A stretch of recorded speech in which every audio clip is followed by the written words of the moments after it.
et bienvenue au nouvel épisode de podcast de Lana et Tricot. Moi c'est Anna et nous sommes ici pour l'épisode de juin. Comme d'hab, in extremis vers la fin du mois, mais vous avez l'habitude. J'espère que vous allez bien, j'espère que le petit bruit du ventilateur de plafond va pas trop être gênant. Il est assez silencieux, mais on verra. J'ai tout fermé pour pouvoir, au cas où s'il y avait des bruits extérieurs et tout ça, mais vous imaginez qu'il fait une chaleur incroyable ces jours-ci et que du coup, je fais de mon mieux. Ouais, on est en pleine canicule du mois de juin.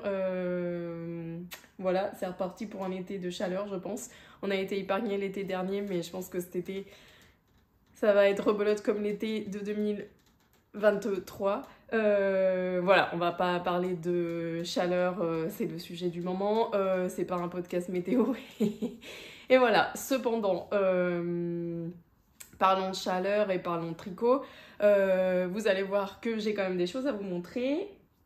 Et on a fait le chemin inverse, c'est-à-dire que j'ai plus détricoté en juin que je n'ai tricoté. Je vais vous montrer tout ça.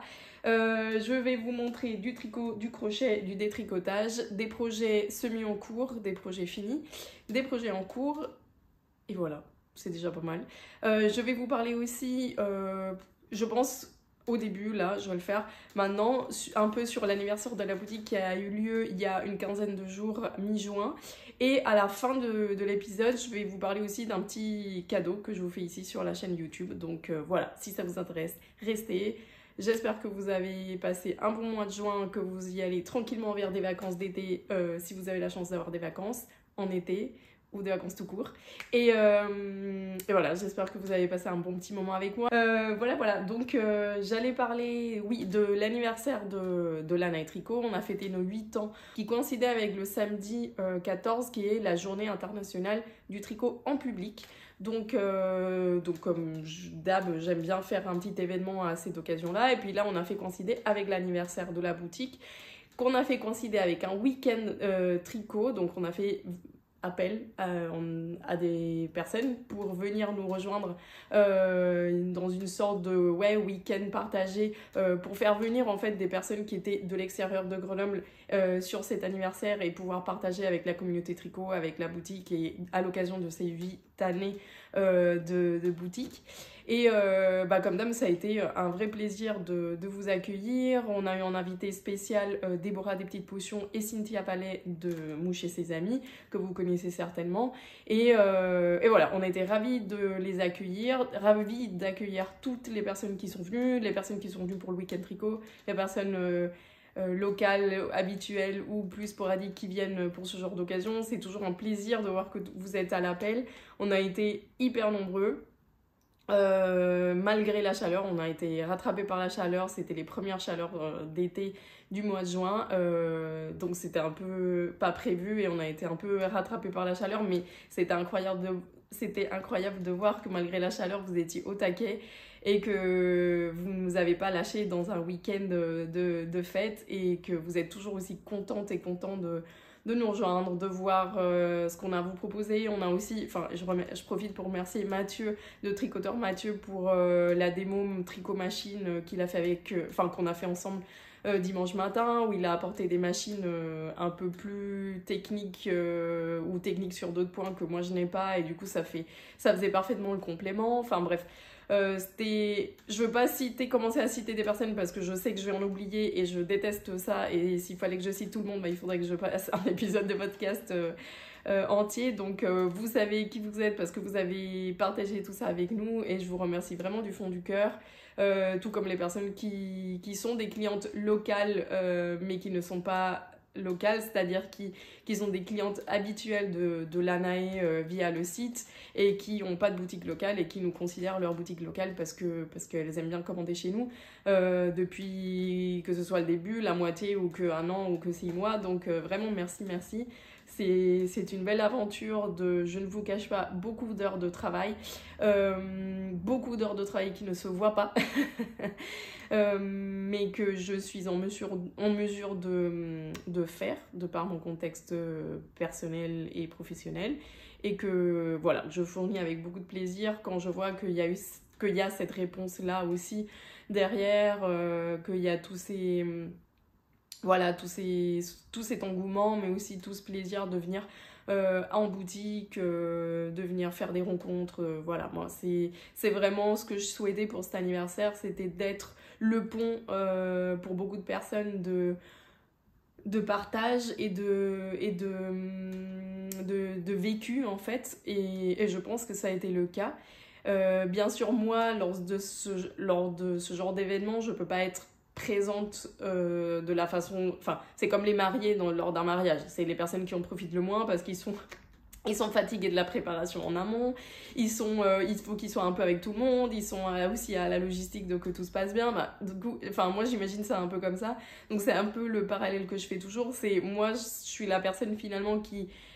C'est pas que j'en profite pas, mais je suis en même temps dans la logistique et en même temps dans le relationnel et en même temps dans le conseil clientèle et en même temps que tout se passe bien et en même temps à faire la vaisselle ou à nettoyer les toilettes et à être en boutique de 8h du matin à 22h le soir. Voilà, donc c'est la partie qui me correspond et c'est normal. Et du coup, c'est vrai que j'ai un regard un peu intérieur-extérieur, c'est-à-dire que je suis à fond dedans, mais en même temps, je suis pas dans toutes les conversations, dans tous les moments, mais je participe en tant que spectatrice à voir des rires, des commentaires, des câlins entre amis, voilà, et tout ça, ça contribue à la joie de me dire j'ai créé quelque chose qui va au-delà de moi, qui n'a rien à voir avec moi et qui vous appartient à vous. Parce que c'est vous qui finalement vous rencontrez, vous créez, vous partagez grâce au fait que moi j'ai créé ce pont en créant cet événement pour pouvoir... donc voilà, c'est le côté qui m'appartient, c'est cette création de pont et après voilà, de voir que les amitiés se forment, que les amitiés se rencontrent. Il y avait 2 personnes qui se connaissaient sur Instagram depuis longtemps et qui se sont retrouvées pour la première fois physiquement à la boutique pour l'anniversaire. Enfin vraiment, il y a de super belles histoires d'amitié à l'ANAE depuis 8 ans, partant par les mêmes miennes personnelles où vraiment toutes mes amies de Grenoble, enfin quasiment toutes mes amies de Grenoble, et ça fait 10 ans que j'y suis, sont grâce à la boutique et sont des tricoteuses et c'est des amitiés qui durent depuis 8 ans ou depuis 6 ans ou depuis voilà et c'est mes amies personnelles et c'est grâce à elles que je vis à Grenoble, faut tout dire. Donc voilà, c'est un peu long et je parle un peu dans l'émotion, vous m'excuserez, mais voilà, je tiens vraiment à vous faire partager ça pour les personnes qui n'ont pas été à l'anniversaire parce que moi, je suis quelqu'un d'assez introverti aussi. Je suis quelqu'un d'assez sensible, donc du coup, quand je suis dans ce genre de volume d'émotions et de partage et de gens et tout ça, c'est vrai qu'il me faut quelques secondes tout le temps de décalage pour digérer tout ça. Et puis je suis un peu aussi en retenue de l'émotion parce que pour moi c'est quelque chose de très fort. Et puis c'est super sympa aussi de partager ça avec mes parents qui se sont donnés à 1000%. C'est quand même plus de leur âge de faire ce genre d'activité hyper intense, mais ils adorent faire ça aussi, même si après ils sont lessivés, enfin ils sont fatigués bien sûr, parce que c'est beaucoup de petits détails sur lesquels on est, bah tiens là il n'y a pas assez de chaises, on va aller chercher des chaises, là à 8h du matin il faut qu'on soit là pour nettoyer les toilettes et tout ça. Alors c'est vrai qu'avec ma mère on a l'habitude, enfin et même mon père parce que quand même il participe aussi en moindre mesure, mais il participe aussi pendant les retraites tricot à Puy-Vert. C'est vrai qu'on a bien cerné nos points forts chacune, et moi je suis plus dans la logistique, donc tout ce qui ne se voit pas entre guillemets, enfin le travail en amont ou le travail pendant, donc c'est moi qui par exemple pendant les retraites, bon déjà je vais m'occuper de tout ce qui est communication, de tout ce qui est inscription, etc.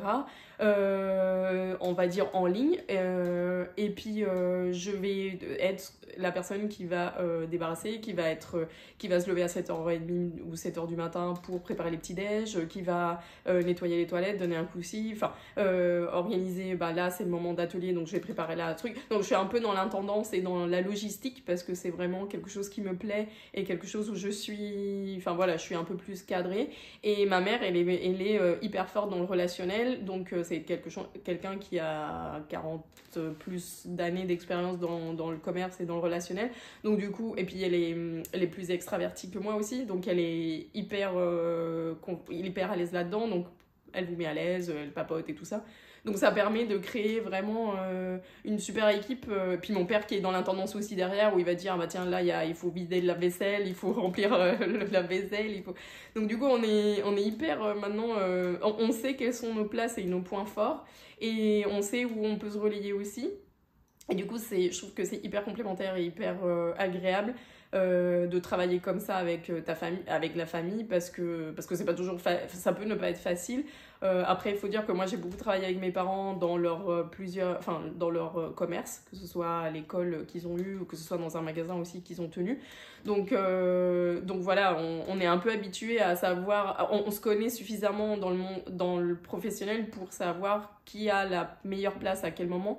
Et où on est fort et où on n'est pas fort et où on va compléter l'autre, etc. Donc c'est l'anniversaire, c'était exactement ça aussi. Là au moins il fallait que je gère aussi l'organisation interne de l'anniversaire pour que tout soit le plus fluide possible. Et bah maman elle s'occupait de vous accueillir, d'être avec vous, de papoter, tout ça. Donc c'est chouette, c'est une très bonne une très bonne collaboration, et voilà, je suis ravie de faire ça avec mes parents parce que ça crée des bons moments ensemble, puis ça fait aussi des prétextes de se voir quand on a des parents de la famille qui habitent à l'étranger. C'est pas toujours possible de prendre des vacances tous les 2 mois pour aller les voir, et eux non plus, donc parce qu'ils habitent quand même à l'autre bout de l'Espagne. Donc il faut presque qu'ils traversent un pays et demi pour venir nous voir. Enfin, donc ça crée aussi des moments de partage et de... Voilà, c'est des... On allie l'utile et l'agréable, et voilà, donc c'est très chouette. Vous avez l'air d'apprécier, en tout cas, ravi de faire ça, de voir que vous êtes toujours contente et content de participer. Enfin bref, c'était un grand merci, un énorme merci à l'accueil que vous avez fait à l'anniversaire, au soutien que vous avez apporté, que ce soit à moi, à Cynthia, à Déborah des petites potions, bien sûr à Juliette de la remercier quand vous la remerciez de son travail aussi. Enfin, on a été hyper comblés par l'anniversaire, et ça nous donne la force de continuer pour 2025-26. Donc pour moi les années commencent en septembre comme pour beaucoup. Donc là déjà on commence un travail de projet pour la rentrée. Cette année ça va peut-être être une année calme, c'est pas le mot, mais un peu plus calme que les années précédentes, dans le sens où on va faire du travail de fond sur certaines choses, on va mettre à point certaines collaborations. Je vous en dis pas plus parce que c'est que les débuts de beaucoup de choses, mais en revanche, on participera, en tout cas pour le moment, on participera pas à des festivals parce que c'est beaucoup d'intendance pour nous, et surtout sur des périodes qui sont peut-être des périodes d'automne, qui sont des périodes fortes en boutique, donc ça nous permet pas le temps de nous libérer plus que ça. Donc voilà, qu'est-ce que j'allais dire d'autre pour la boutique l'année prochaine? Ben voilà, on vous prépare déjà des kits, on vous prépare déjà beaucoup de choses, un travail en amont et en profondeur qui va se faire aussi. Voilà, je vous en dirai plus, mais vous allez voir les changements petit à petit. Et il y avait autre chose aussi que je voulais vous dire. Oui, il y aura quelques retraites aussi, bien sûr. On n'a pas encore réfléchi aux dates, même si on commence quand même à réfléchir. Donc je pense que là, pendant les retraites de juillet, enfin dans les périodes de creuse, avec maman et mon père aussi, on réfléchira un peu aux dates pour l'année prochaine. La nouveauté, c'est qu'on va vous proposer des retraites tricot à Grenoble. Alors pas dans le cadre de l'anniversaire, parce que l'anniversaire c'est quelque chose totalement à part. Ce sera plus des retraites comme on avait fait en 2019 ou comme on fait à Puyvert, c'est-à-dire en petits groupes, en quelque chose d'exclusif et tout ça. C'est quelque chose qu'on voulait déjà vous proposer, c'est quelque chose qu'on a déjà pensé et qu'on allait déjà vous proposer. Mais comme il n'y aura pas un événement autre, ce sera vraiment dans le contexte retraite. Mais on s'est dit qu'à Grenoble, enfin on a eu la demande pour Grenoble et on l'a déjà fait à Grenoble et ça avait très bien marché. Et voilà, donc là on est en train de peaufiner tout ça. Enfin même on l'a déjà réfléchi tout ça, mais c'est exactement, enfin c'est très similaire à la retraite qu'on avait fait en 2019, donc ça c'est cool. Bien sûr, des dates à Puy-Vert, qui, donc pour celles qui arrivent et qui ne savent pas, on propose des retraites tricot à Puy-Vert dans l'Aude, donc c'est un village à la campagne, qui est vraiment collé à l'Ariège, et voilà, on propose ça depuis l'année dernière. Donc là, on va finir avec le retraite tricot 2025 en juillet, la deuxième quinzaine de juillet, avec une retraite en espagnol qui est complète. Et il reste encore des places dans la retraite francophone qui a lieu le week-end du 12-13, je crois que c'est ça les dates, 12-13 juillet. Donc si jamais ça vous intéresse, passez un petit week-end à la fraîche dans l'Aude. On a la chance d'avoir un village qui est plutôt frais, entouré de nature et avec un petit lac où on peut se baigner. Donc, puis les maisons, c'est des maisons de village, donc c'est des maisons qui sont super fraîches. C'est pas comme ici à Grenoble où on a des apparts qui montent à 30 degrés en journée parce qu'il fait trop chaud. Donc du coup, il reste encore des places. Je vous mets tous les liens et tout ça, toutes les informations sous la description. Et bien sûr, c'est sur le site. Et voilà. Et là, on va clôturer l'année retraite pour 2025. Et je pense qu'en fin d'année, on lancera le calendrier pour 2026. Il y aura certainement, pour Grenoble, ce sera entre l'automne et l'hiver, début du printemps, et puis hiver, ce sera printemps-été, parce que c'est plus sympa là-bas en printemps-été, parce qu'il fait moins, il fait pas froid. Donc voilà, ça c'est un peu le blablatage anniversaire, et puis retraite, et puis un peu programme pour l'année. Donc effectivement, comme je vous disais, pas de salon pour nous en 2025-2026. En revanche, c'est ce que je voulais vous dire et qui m'est sorti de la tête. Je vais être présente au Barcelona Knits Festival au mois de novembre, je crois que c'est mi-novembre, parce que j'ai été recontactée par Will Dreamers pour être avec eux sur le stand, pour tenir le stand avec eux et faire la vente lors du festival. Donc voilà, j'y serai. Il faut d'ailleurs que j'achète mes billets pour y aller. Faut pas que j'oublie. Et voilà, donc je serai là juste pour ce petit week-end. Donc si vous venez au Barcelona Knits Festival et que vous avez envie de me faire un coucou, il y aura aussi, je pense, ma maman qui sera dans le coin. Bien sûr, venez. Je sais qu'il y a déjà un petit groupe de grenobloises, d'amis grenobloises qui y vont. Donc voilà, je sais que c'est un festival où il y a quand même beaucoup de Français, francophones qui viennent. Donc vous pourrez me retrouver sur le stand de Will Dreamers là-bas. Et c'est pour le moment la seule date de quelque chose de prévu pour le futur. Je vous en dirai plus si jamais il y a de nouveautés. Il y a bien sûr des petits événements qui se profilent, mais il n'y a rien de définitif encore. Et voilà, donc on arrête le papotage, ça fait je ne sais pas combien de minutes je vous parle de ça. Et on va passer au cœur du podcast. On commence par ce que je porte. Je porte le Lila Top de Keidri que j'avais tricoté l'été dernier. C'est un top que je mets énormément. Je l'aime vraiment beaucoup à tel point que je pense que je vais me le retricoter. Parce que c'est vraiment un top très agréable à porter, qui a été très sympa à faire, que dans une matière, je l'avais fait dans le fil recommandé, dans la même couleur que l'avait fait, c'est un peu une coïncidence. C'est la Népal de Pasquali qui est actuellement à, je crois que c'est 30% ou 20%, enfin elle est en solde.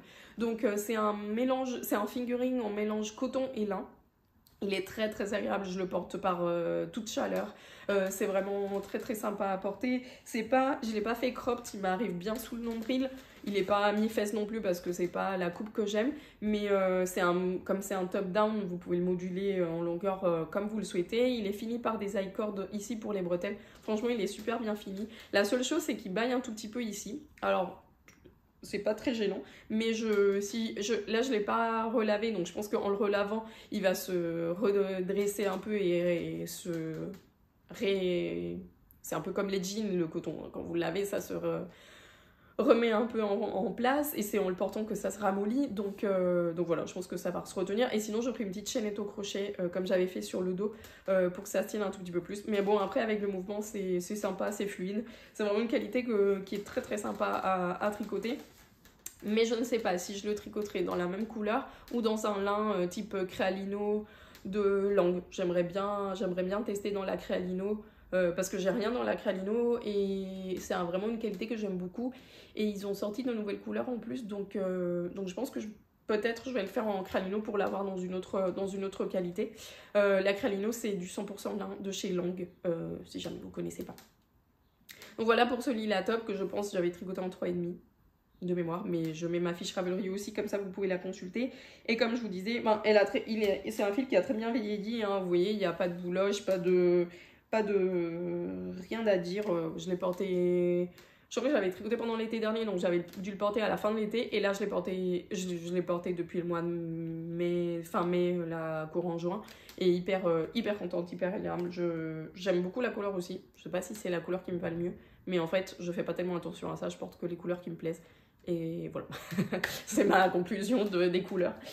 Si après je pense qu'il y a des couleurs avec lesquelles je me sens moins à l'aise, mais ça c'est pas tellement par le fait, ou peut-être c'est parce que je me vois moins bien avec elles, et du coup voilà, genre type les écrus, les beiges, tout ce qui va être couleur très claire, j'ai un peu plus de mal à me voir avec, mais c'est peut-être une question d'habitude aussi. Donc voilà, avant de commencer par les projets finis, les projets en cours et tout ça, je vais faire avec vous le petit point de tout ce qui m'est arrivé en fin mai, début juin, concernant ma garde-robe. Et comme ça, on en parle, je vous montre ce que j'ai détricoté et comment j'ai fait. Et après, on parlera des projets en cours. Pourquoi j'ai entamé ce processus de détricotage et de tri de garde-robe et tout ça? Et bah parce que qui dit changement de saison, dit changement de vêtements de placard, donc j'ai fait un peu le tri. Je pense que je l'ai déjà dit plusieurs fois lors de toutes ces années de podcast, n'est-ce pas, que je suis quelqu'un qui est assez minimaliste dans ma garde-robe. J'aime pas avoir, déjà j'ai pas la place, mais en plus j'aime pas avoir des montagnes de piles de linge. Déjà je trouve qu'il y en a trop, que ce soit lorsqu'il faut faire les lessives, quand il faut les plier, enfin c'est de l'intendance qui me gave comme pour beaucoup entre nous, j'imagine. Et heureusement encore je fais pas le repassage, sauf pour les vêtements qui sont trop froissés et à qui je donne un coup un peu dernière minute avant de partir de la maison. Mais voilà, je me suis dit, il y a vraiment des vêtements que je porte pas. Alors pour les vêtements que je porte pas, soit je les donne, soit je les donne, ou soit je les vends sur Vinted si vraiment c'est des vêtements qui sont en très bon état et tout. Mais bon, ma garde-robe maintenant est composée de vraiment des trucs basiques que je mets et qui me plaisent. En revanche, la garde-robe où j'en ai beaucoup et qui tourne quand même pas mal, c'est tout ce qui va être pull. Et enfin tout ce qui est tricoté en fait, tricoté ou crocheté. Donc pour les pulls et les trucs machin que j'aime moins mais que j'ai pas envie de détricoter ou que voilà, je les donne à une de mes meilleures amies qui a exactement la même taille que moi et qui est l'héritière de tous mes tricots. Donc qui est ravie. Et après les trucs qu'elle aime pas ou que je sais qu'elle aime moins et tout ça, soit je les donne, soit je les détricote. Donc pour les choses que j'ai détricotées, voici tout ce que j'ai détricoté en entier. Alors pourquoi je dis en entier? Parce que c'est passé en écheveau. La première chose que j'ai détricoté, c'est un haut que j'avais fait en filet main. C'était le top Sailor Moon que j'avais tricoté il y a plusieurs années et je crois que je l'ai dû le mettre 2 fois. J'ai fait un top manche courte en laine, donc c'était pas une très bonne idée. Mais si maintenant j'en mets de plus en plus parce qu'à la mi-saison ça se prête très bien, ou après avec un truc de manche longue, etc. Bon bref. Mais aussi c'est surtout que la qualité que j'avais utilisée, celle-ci concrètement, c'est une qualité avec de l'alpaga et qui me picotait. C'est un alpaga qui a un poil un peu dur et du coup je pouvais pas la supporter à même la peau. Donc il est resté dans mon placard, je le rentrais, je le sortais, je le rentrais, je le sortais. Et là cette année je me suis dit fini avec ce truc parce que vraiment, c'est trop dommage d'avoir du filet main qui est pas utilisé, qui est pas mis en valeur. Et voilà, je l'ai détricoté, donc comment j'ai fait? J'ai mis en pelote et après j'ai mis sur un mandrin. Donc un mandrin, c'est un outil, j'en ai pas là, c'est un outil pour mettre en écheveau lorsqu'on fait du filet main ou pas que. Et après je les ai lavés et je les ai laissés sécher à la verticale pour qu'avec le poids de l'eau, ça se détende. Donc voilà, donc j'ai récupéré 2 écheveaux filet main que j'avais fait, je sais pas, 2019 peut-être. Donc voilà, j'en ferai quelque chose. Voilà. J'ai défait un bonnet. Donc ça, c'était un bonnet que j'avais tricoté. Pareil, c'était de la laine que j'avais acheté chez Nomadnos. Donc c'est du filet main aussi. Je crois que ça, c'est de la qualité 100% yak. Et j'avais fait un petit bonnet de Sarah Norlund à l'époque, que j'ai beaucoup mis, mais il s'avère que comme c'est une qualité qui n'a pas beaucoup d'élasticité, il s'est beaucoup détendu, comme souvent pour les bonnets. Et je me suis dit au début, je reprendrai que les côtes, etc. Mais en fait, même le bonnet, le style ne me plaisait plus trop. Et du coup, ça fait 2 ans que je le mets pas parce qu'il tient pas chaud, en fait, il tombe. Ou il s'ouvre ici sur les oreilles, donc un bonnet qui tient pas chaud aux oreilles, c'est pas très intéressant. Et du coup, je me suis dit que c'était une tellement belle qualité, tellement douce, etc., que je allais la détricoter et je vais me faire un petit bandana, soit Sophie Scarf, soit bandana. Je suis moins fan de la... Enfin, j'aime mieux quand il y a une petite pointe pour que ça tombe bien ici sur la partie où j'ai souvent froid, qui est le haut du dos. Donc du coup, je ferai ça à la rentrée, certainement. Et après, j'ai détricoté une écharpe que j'avais tricotée en machine avec la Alpaga 6 Ply de longue parce qu'elle était trop longue et que je ne l'ai jamais portée. Donc je me suis dit, tu vas le détricoter et tu en feras autre chose. Je ne sais pas encore quoi. Soit des chaussettes en cadeau parce que c'est un fil de chaussettes aussi. La 6 Ply, c'est 70% Alpaga, 30% polyamide en easy wash, donc facile de lavage. Et donc j'ai détricoté, j'en ferai quelque chose. Sinon, je m'étais dit que je pouvais me faire aussi un petit gilet sans manches. Donc, parce que j'aime vraiment beaucoup cette couleur.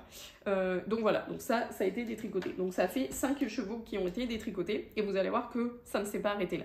Parce que j'avais aussi, enfin j'en ai d'autres, mais j'ai aussi 2 gilets que je ne portais pas parce que les manches étaient trop serrées. Le premier, c'est un Tarayuela qui avait été tricoté par Nathalie. Nathalie, si tu passes par ici, je te fais un grand coucou. Et Nathalie, elle habitait près de Grenoble et elle faisait souvent des samples pour la boutique, dont le Tarayuela qu'elle avait fait en tartan 3, il y a quelques années de ça. Hop. J'ai mis les mailles en attente. Voilà. Donc, comme vous pouvez le voir, c'est le gilet Tarayuela, mon patron de gilet en collaboration avec Audrey Borigo, c'est elle qui l'avait gradé. Il est plein de poils de chat parce que Gâteau, pendant ses dernières semaines, jours de vie, avait beaucoup dormi dessus et du coup, voilà, j'ai pas eu le courage encore de le... Comme il n'a pas été lavé, j'ai pas encore eu le courage de m'en occuper, donc je laisse des petits poils de Gâteau encore pour le moment dessus. Voilà. Donc j'ai détricoté les manches parce que le corps me va très très bien. Au début je voulais le donner, mais les manches pour mon amie dont je vous parlais, qui est l'héritière de mes tricots, elles étaient aussi trop moulantes et tout ça. Et puis je l'ai essayé, je me suis dit mais en fait le corps il me va très très bien. J'aime beaucoup la couleur, donc ce que je vais faire c'est que je vais détricoter les manches. Donc c'est chose faite. J'ai détricoté, j'ai lavé la laine pour la défriser et maintenant il faut que je tricote les manches. Alors les manches souvent, déjà le Tarayuela, il a eu une modification pour les manches justement pour qu'elles soient moins fitées, donc voilà. Mais moi les manches souvent je fais à ma sauce parce que je trouve que j'ai un bras qui est assez fort à ce niveau-là. Et du coup après vraiment j'ai un bras très très fin ici. Donc souvent je fais pas du tout de diminution jusque avant le coude et après je fais quelques diminutions ou pas du tout selon le style de manche que je veux avoir. Donc voilà, donc ça il faut que je le fasse. Je me laisse ici pour quand j'ai entre 2 projets ou des choses comme ça. Mais pour le moment c'est pas dans les projets, comment dire. Je sais que les manches je les tricote plutôt vite, donc c'est pas grave, c'est quelque chose que j'aimerais avoir pour l'automne, donc c'est pas du tout pressé. Et voilà.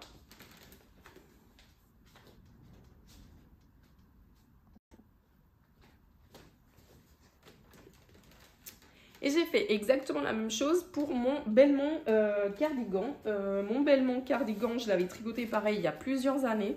Je l'avais tricoté dans la laine et dans le coloris recommandé parce que par hasard j'avais la même laine et en regardant quoi faire avec, je suis tombée sur ce Belmont. Le Belmont, c'est un patron de Gudrun Johnston qui d'ailleurs depuis quelques mois, là récemment, s'est mis à avoir des vidéos sur YouTube. Alors c'est un peu en mode podcast... Mais c'est pas que un podcast parce qu'elle raconte aussi un processus de création, les îles Shetland et tout ça.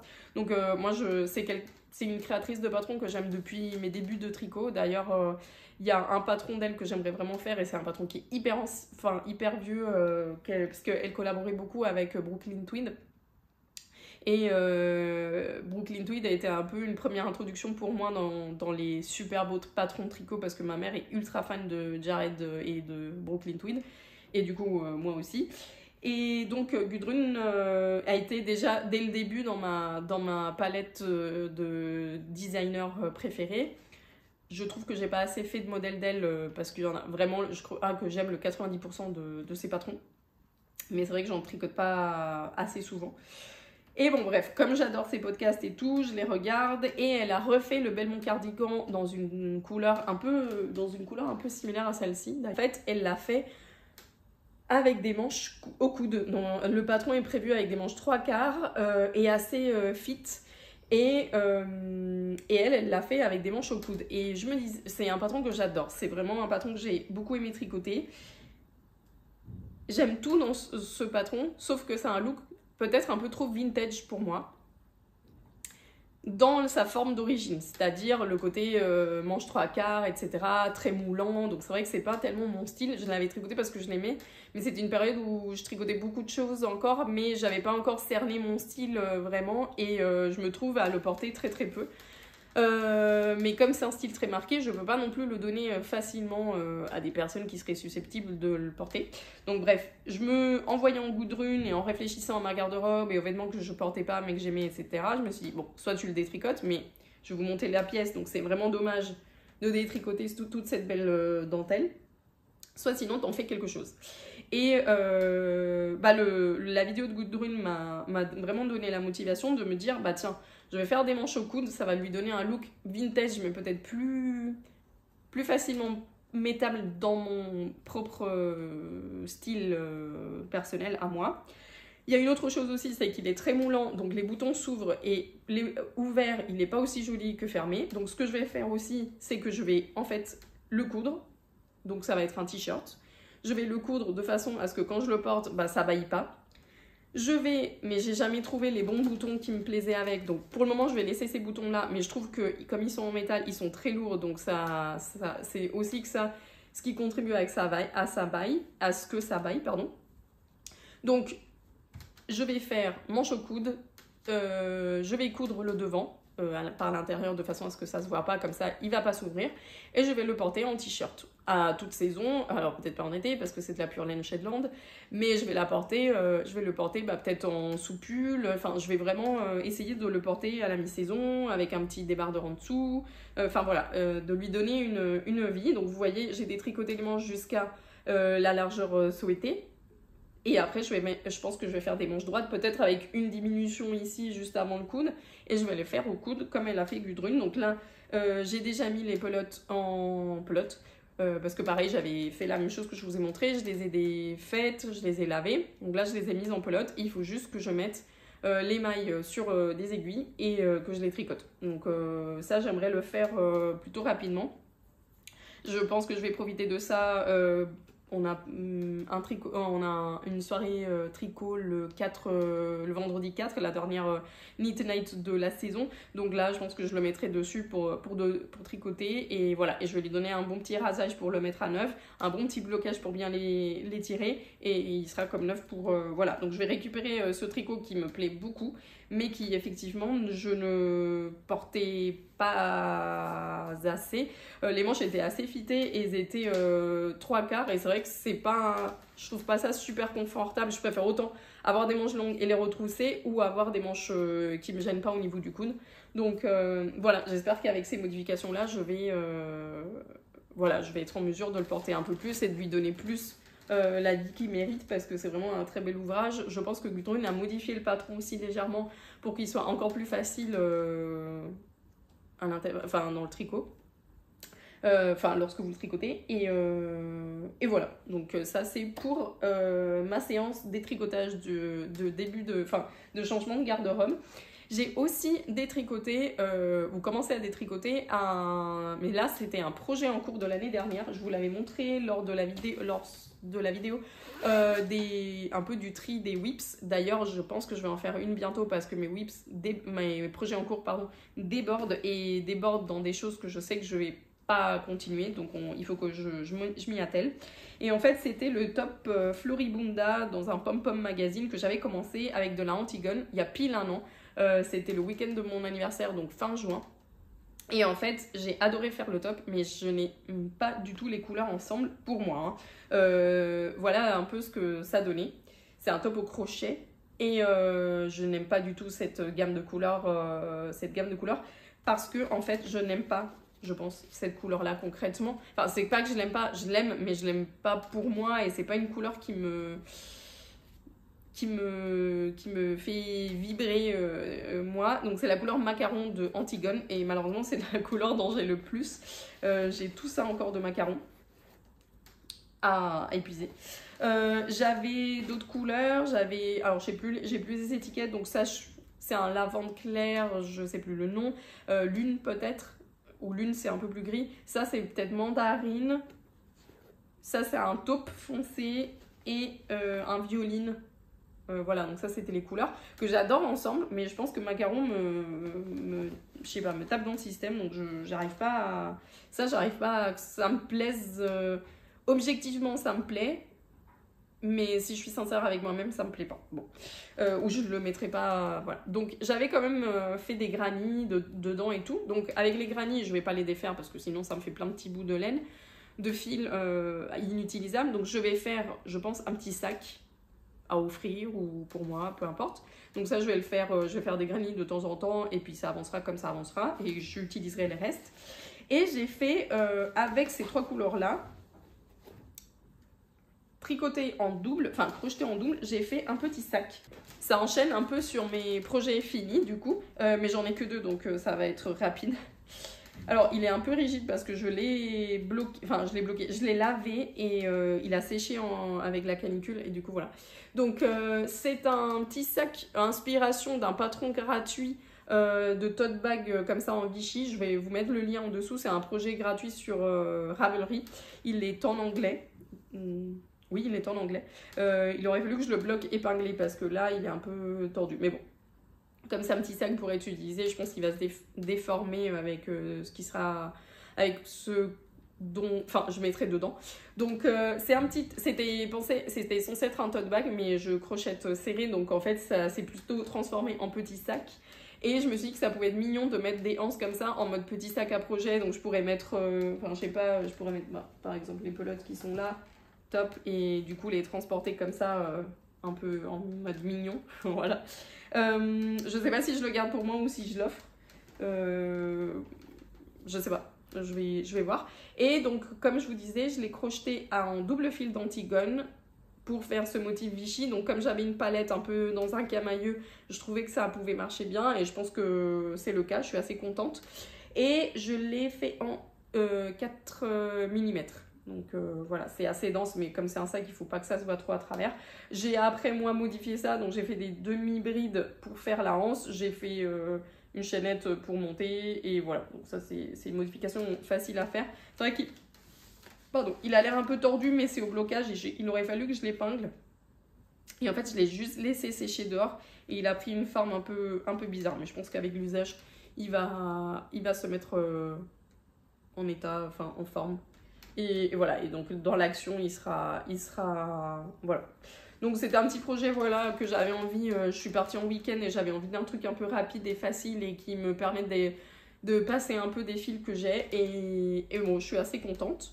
Dans la suite des projets finis, j'ai fini la petite pochette que je vous montrais la fois dernière, pareil, dans des restes de fil en coton, en fil d'été. Donc c'est un granny tout simplement qui est replié en 4. Donc vous voyez, ça c'est le centre du granny.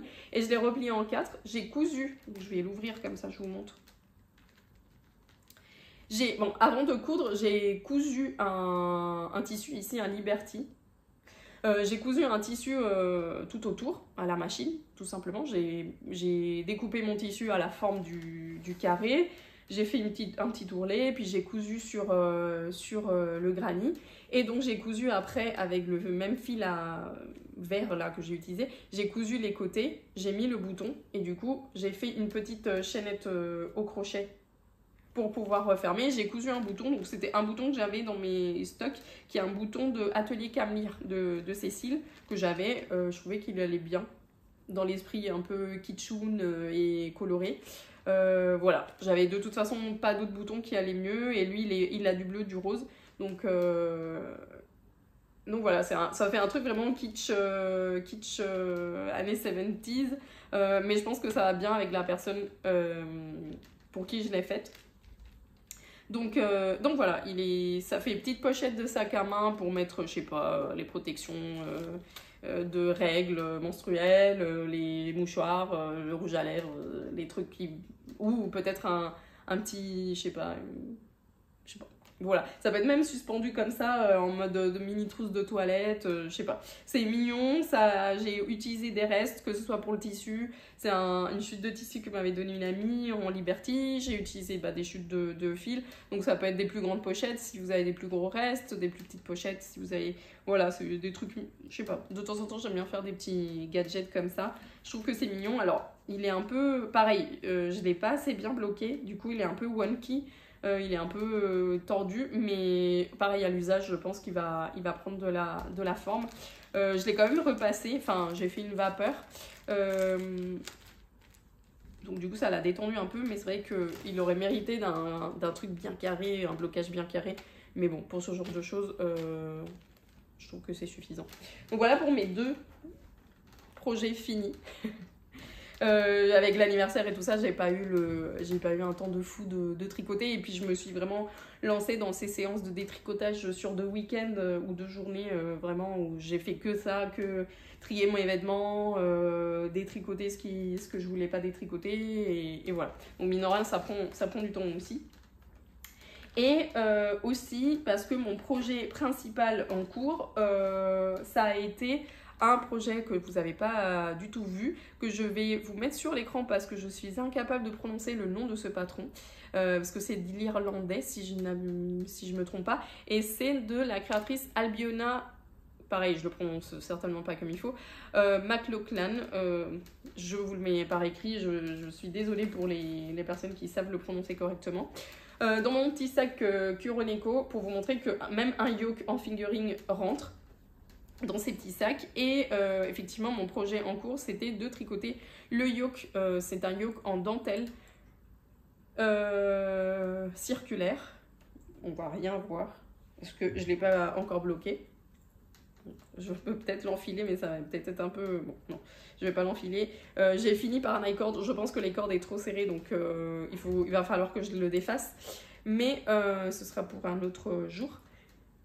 Mais donc, voilà le patron. C'est un patron que j'avais dans mes envies depuis très longtemps. Et là, l'occasion s'y est prêtée. Je vais vous dire pourquoi. Donc voilà, je vais vous montrer la dentelle un peu déployée parce que là, ça fait... Voilà. J'espère que vous voyez quelque chose. J'aime beaucoup le côté très féerique et romantique de ce patron.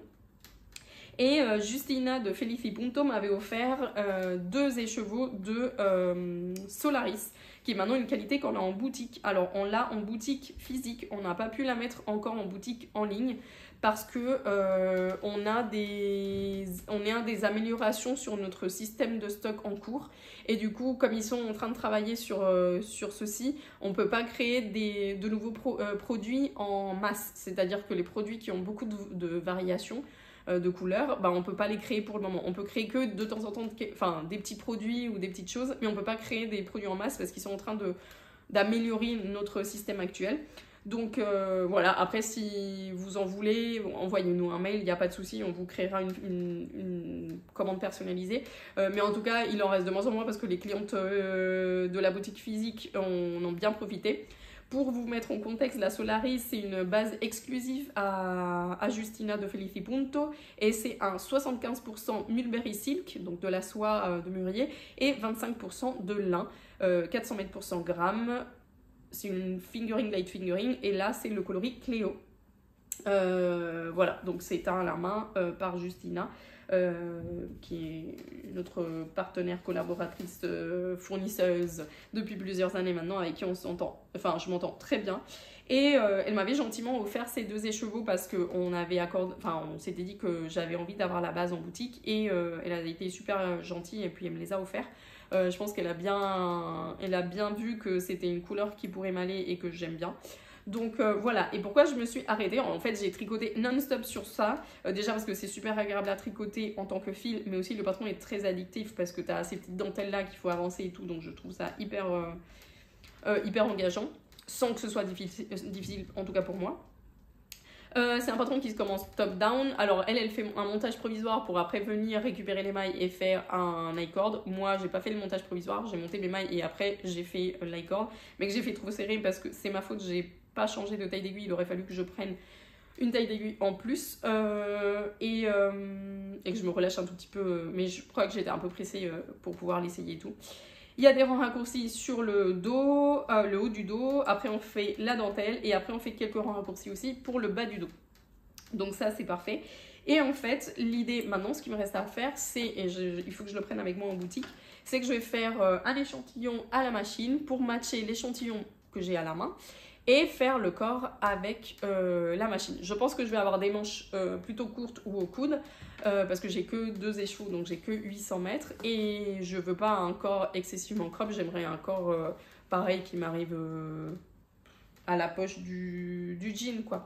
Donc on va voir ce que... Enfin normalement j'ai assez de quantité, mais voilà, il faut que je fasse l'échantillon et que je le fasse parce que le premier week-end de juillet, j'ai mon dernier stage de tricot machine où je montre comment justement faire ce genre de travail, c'est-à-dire travailler un empiècement du haut à la main et qui soit en raglan, qui soit en set-in sleeve, qui soit en yoke, et après le rattacher à la machine pour travailler les parties un peu plus longuettes et ennuyantes qui sont les marées de jersey.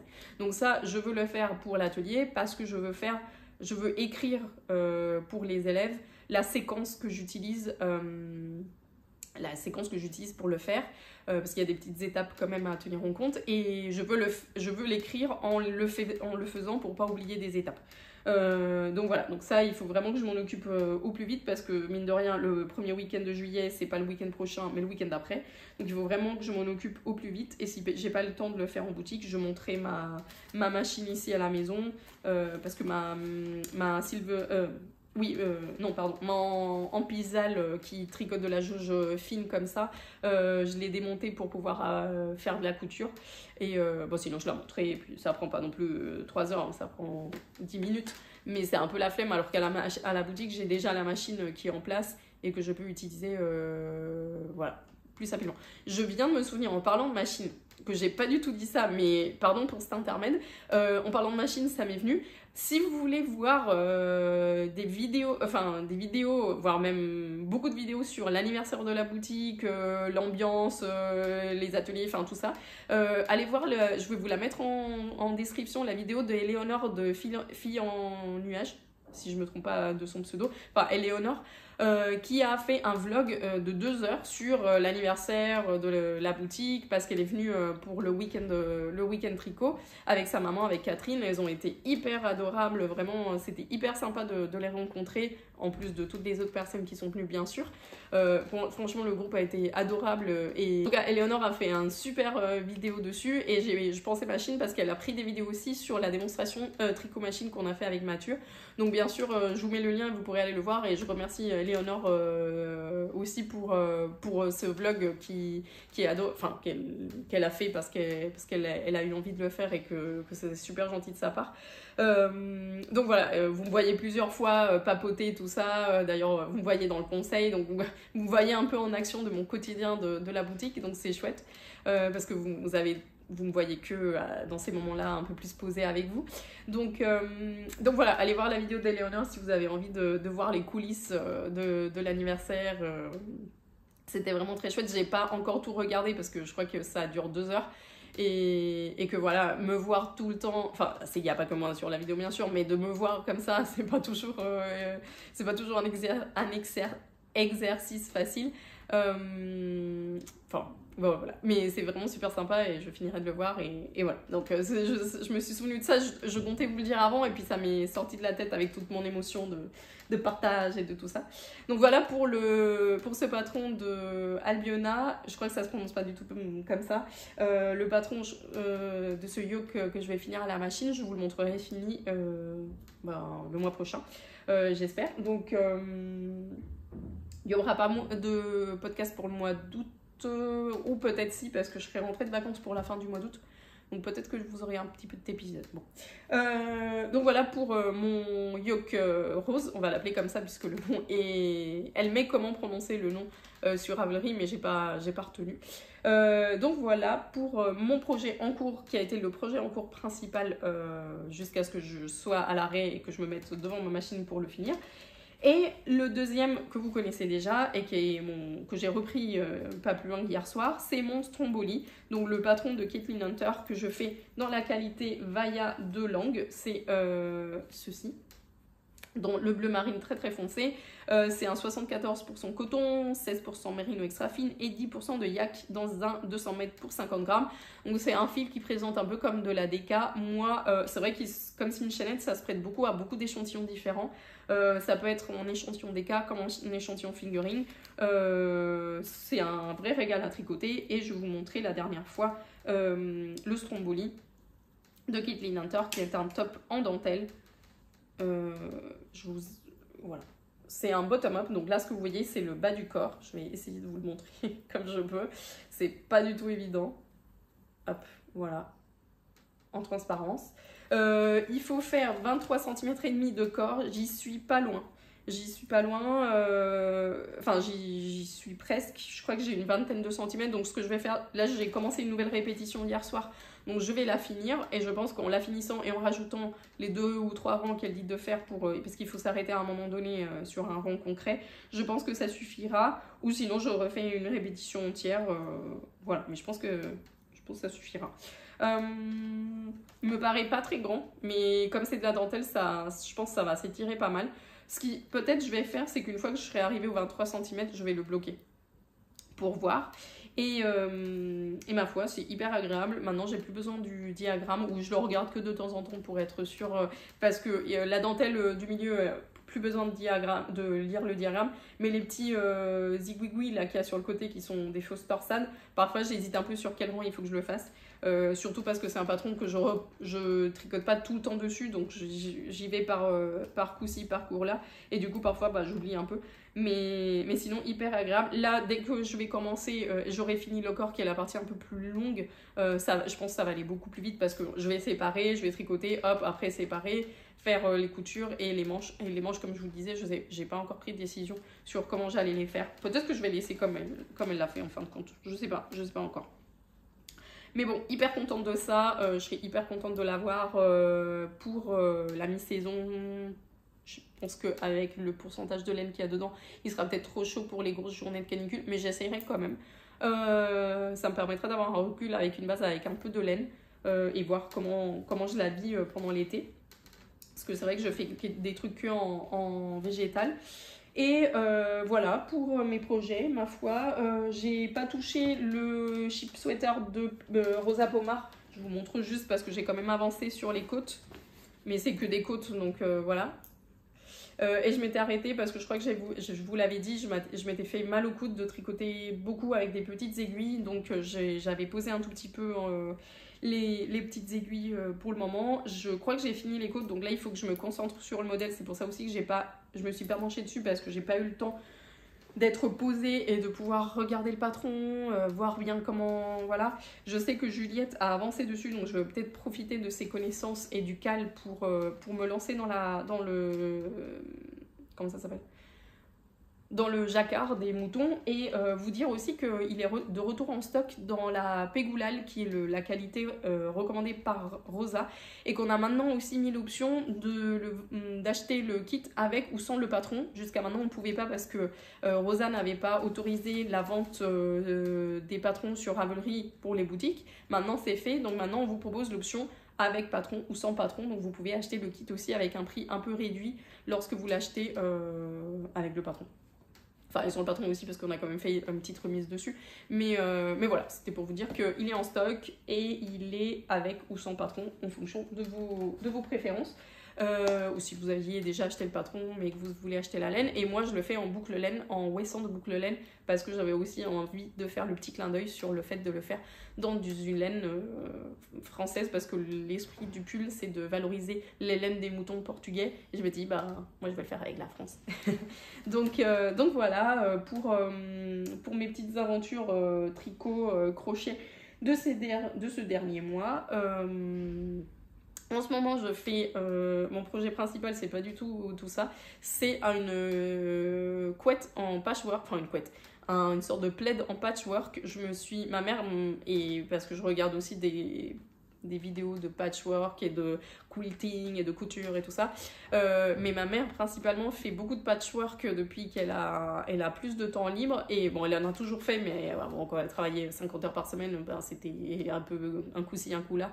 Mais voilà, et là elle est à fond, elle est à fond, elle a plus de temps donc elle peut le faire plus assidûment. Et en fait ça me donne vachement envie, donc je me suis commandé un kit débutant chez, je crois que ça s'appelle Blossom and Quilt, je vous mets le lien. Et je suis en train de le faire, je vous aurais mis avant ou après des petites vidéos dessus. Donc en fait c'est vraiment un truc débutant. Ma mère m'a donné quelques consignes sur comment faire. Alors ma mère elle fait du patchwork à la main. Quand je dis du patchwork à la main, c'est que bien sûr elle découpe tout à la main, mais elle coud à la main toutes les pièces. Par contre le quilting elle le fait soit en machine, soit sinon elle délègue le quilting, enfin le matelassage à une personne qui a une entreprise et qui fait ça de façon professionnelle, parce qu'elle n'a pas les machines pour pouvoir le faire. Elle a une machine standard, donc elle n'a pas les machines. Avec la machine standard, elle peut faire des quiltings basiques, mais elle ne peut pas faire des trucs avec beaucoup d'épaisseur et autres. Donc voilà, soit elle matelasse à la main, soit à la machine, soit sinon pour les grosses pièces, elle délègue. Et du coup, elle fait de super belles choses. Et c'est que donc tout ce qui est patchwork, qui est appliqué et couture, c'est à la main. Donc c'est ouf. Moi j'ai une pièce que vous avez certainement vue à certains moments des années, parce que c'est une pièce que j'ai depuis 10 ans, un plaid patchwork à la main fait par ma mère. Là elle vient de finir celui qu'elle avait commencé pour ma soeur il y a peut-être 10 ans. Elle vient de le finir, le matelassé, le billet et tout, donc elle l'a offert cette année à ma soeur. Et là, elle est à fond sur d'autres projets, donc c'est vraiment cool. Et comme moi, j'aime beaucoup aussi, mais j'en fais pas... Enfin, j'en ai eu fait il y a très longtemps, en 2017, quand j'étais à Toulouse. Puis après, j'ai pas eu le temps et voilà. Et du coup, je me suis remise, je me suis dit, je vais m'acheter ce qu'il faut, je vais faire les choses bien, je vais me faciliter la vie, je vais commencer petit à petit. Et voilà, et avec les quelques consignes de ma mère, comment découper, et le patron, j'ai commencé, donc vous aurez vu des petites vidéos par là. C'est vraiment un patch tout simple, il y a des carrés qui sont pleins, le tissu était déjà prédécoupé, c'est ce qu'on appelle c'est pas des fat quarters, c'est pas des layer cake non plus, enfin bref, ça porte un nom quand c'est des carrés découpés de 10 pouces par 10 pouces. Et après, il y a du tissu unique, il faut découper aussi sur 10 pouces pour 10 pouces pour créer des demi-carrés. Et donc, vous verrez, je vais vous mettre des photos.